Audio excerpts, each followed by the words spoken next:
Assalamualaikum warahmatullahi wabarakatuh. Perkenalkan, nama saya Siti Nuseha. Saya dari kelas K221 Manajemen Non-Reguler. Pada saat ini saya akan mereview sebuah perusahaan jasa yang bergerak di bidang ekspedisi, yaitu JNT Express, dalam rangka tugas penilaian akhir semester mata kuliah Manajemen Pemasaran Jasa dengan dosen pengampu Ibu Nika Sintesa. Sebelum saya mereview pengalaman saya menggunakan jasa dari JNT Express ini, saya akan menjelaskan mengenai profil perusahaan dari perusahaan ini. PT JNT Express atau PT Global Jet Express adalah perusahaan jasa yang bergerak di bidang ekspedisi yang didirikan pada tahun 2019, didirikan oleh Jet Li dan berpusat di Pluit, Jakarta Utara. PT JNT Express ini memiliki hampir 100 pusat pendistribusian paket atau gateway di seluruh Indonesia. Pada tahun 2019, JNT Express ini mulai memperluas jangkauannya hingga ke Filipina, Thailand, Singapura, bahkan ke Kamboja. JNT Express didirikan pada tanggal 20 Agustus 2015 dan mulai beroperasi pada awal September 2015. Mereka mendirikan perusahaan ini karena melihat peluang dalam dunia logistik Indonesia itu masih sangat kurang dan tertinggal. Pengiriman juga masih sangat sering terlambat dan tidak sesuai dengan jadwal. PT JNT Express ini dapat menjangkau seluruh wilayah Indonesia hanya dalam waktu 1 tahun. Pada bulan Oktober 2017, Robin Loh ditunjuk menggantikan Jet Li sebagai CEO JNT Express yang sebelumnya juga menjabat sebagai manajer direktur. Di seluruh Indonesia, perusahaan ini hampir memiliki 4.000 titik operasi. Selain itu, JNT Express mempunyai lebih dari 30.000 sumber daya manusia dan ribuan armada untuk mendukung pelayanan pengiriman antar kota, antar provinsi, bahkan lintas pulau. Untuk pengalaman saya itu mulai mengenal JNT Express ketika saya masih SMK. Saya bisa mulai menggunakan JNT karena pada saat SMK itu saya berjualan. Saya sekolah SMK dengan jurusan Tata Busana yang semua mahasiswanya itu perempuan. Oleh karena itu saya memutuskan untuk berjualan dengan cara PO atau pre-order.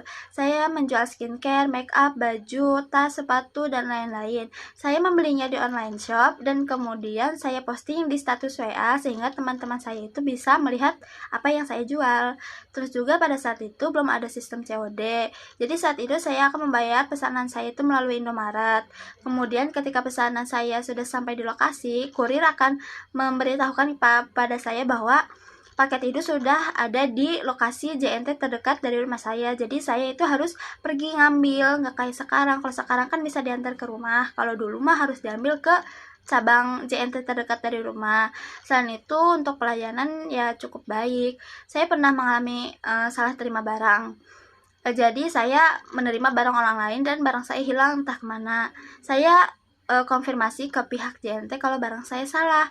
Pada saat malam itu pihak JNT langsung datang ke rumah saya untuk mengambil paket yang salah itu dan bilang ke saya kalau paket saya itu lagi dicari. Dan tidak lama kemudian paket saya sampai. Pelayanan kasir di JNT juga sangat ramah sih.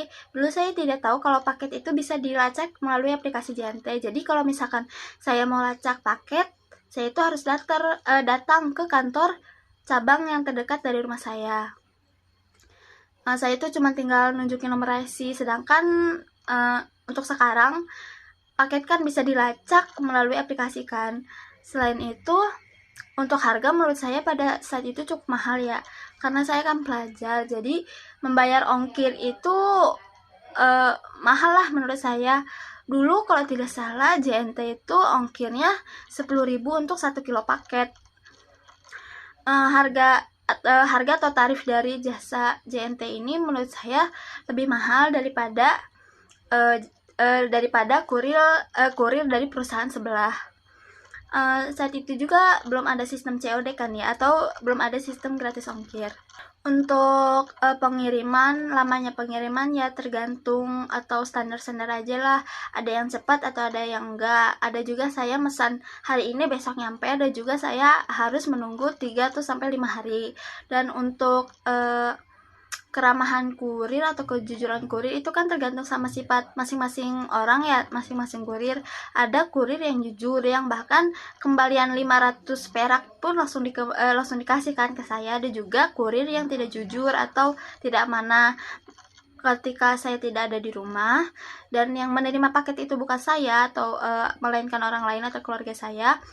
Ada beberapa kurir yang bilang kalau misalkan paket saya itu, misalkan saya punya paket 50.000, tapi mereka bilangnya itu bisa sampai 55.000 gitu. Jadi mereka ngambil untung 5.000. Ada juga yang seperti itu.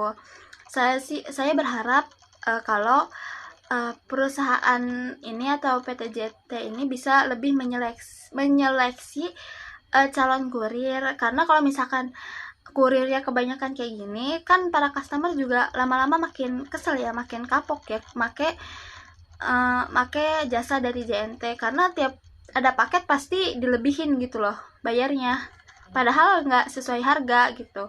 Terus juga untuk sekarang kan hampir semua berbelanja online ya. Terus kinerja JNT juga semakin baik dari segi pelayanan, keramahan kurir, kecepatan pengiriman, dan lain-lain. Saya sih berharap JNT bisa terus berkembang dan mengupgrade perusahaannya menjadi lebih baik lagi agar bisa menjangkau customer secara luas, sehingga mungkin saja mereka mempunyai customer yang loyal. Sekian review pengalaman saya menggunakan jasa dari PT JNT Express. Kurang lebihnya mohon maaf. Wassalamualaikum warahmatullahi wabarakatuh.